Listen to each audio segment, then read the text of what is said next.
Okay, so for Justice Magic to be the most effective, what you really need to be doing is putting what does not belong to you into the intention in the work. So if you're having something really fucked up happen and you're like, no, you want to send it back, or you want like the equality to equalize, you want to distribute back the bad thing that has come your way, and you know it doesn't belong to you because you're like, I don't deserve this, this is not mine.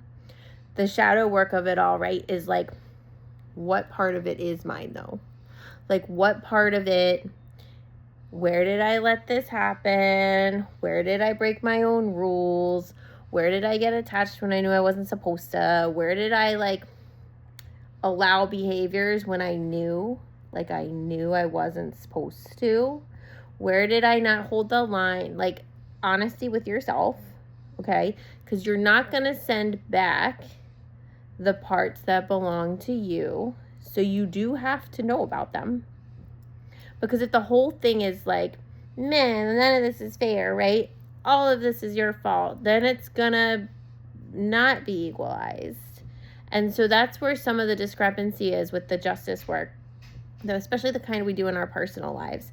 It's not equalized when we're trying to give away to somebody else what is ours to work through.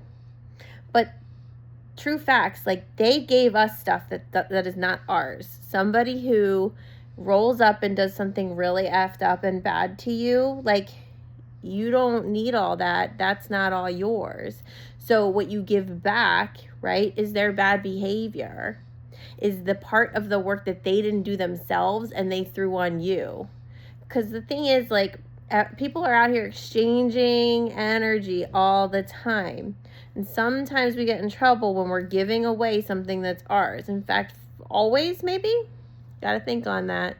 But I think it's always that when we're giving away something that belongs to us and we're trying to put it in someone else's hands to hold, that's when there's a problem. And when someone's giving us something that is theirs and they're putting it in our hands to hold, that is a problem, because no one can make right someone else's energy. When we're doing justice work, we're just kind of like giving it back. Even when we're calling forth like some sort of like hellfire upon them, it's only going to land if it matches their energy. This is the thing with spells. Spells have to have a spot to land, meaning there has to be a place within you that can hold the spell work.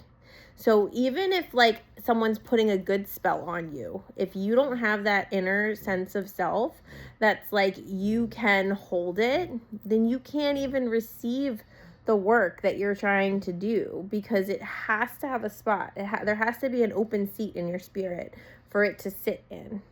So if you don't think you're good enough to receive the prosperity you're calling in, it either has to get very clever and find a different route in there, or you have to do the work and it just kind of waits outside the door until you create a space to like allow it in. But samesies with like justice aligned magic. Like, if there's no wrongdoing, if there's no place for it to be held.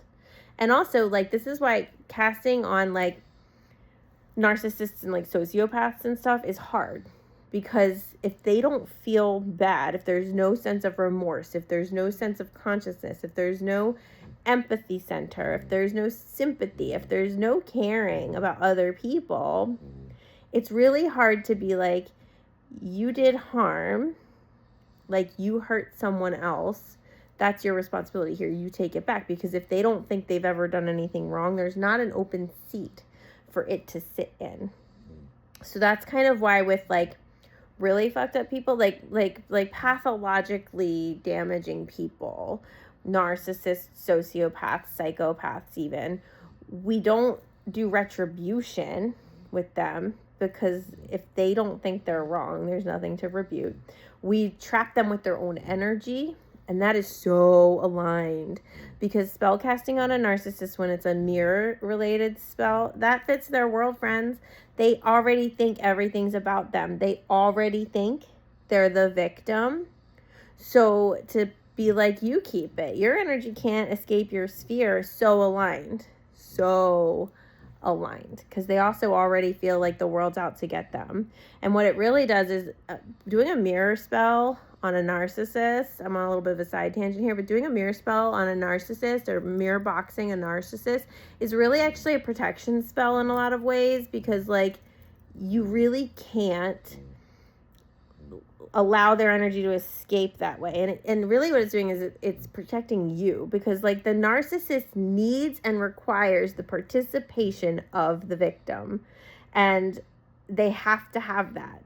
A narcissist like can't exist without the person they're abusing. The person they're abusing actually holds all the power, because they validate the existence of the narcissist. They validate the story the narcissist has. They validate the whole like sob story, like, oh, woe is me, everything's unfair, if only people acted better. And like their own lack of inner confidence and like their own inability to validate their own reality is what feeds and fuels the narcissist's reality. And so it's like this weird symbiotic, like gross, like exchange of like poor me about the narcissist. But I'm off on a sidetrack. So with Justice Magic, you first get really honest with yourself. Like, where did I participate in my own demise here? And that's not to shame yourself. I need us to stop like going into these spirals of like, I suck, I'm the worst, like all that stuff, because it's non-productive. It's like non-productive. You really just have to be like, okay, real talk, what's my role in my own suffering?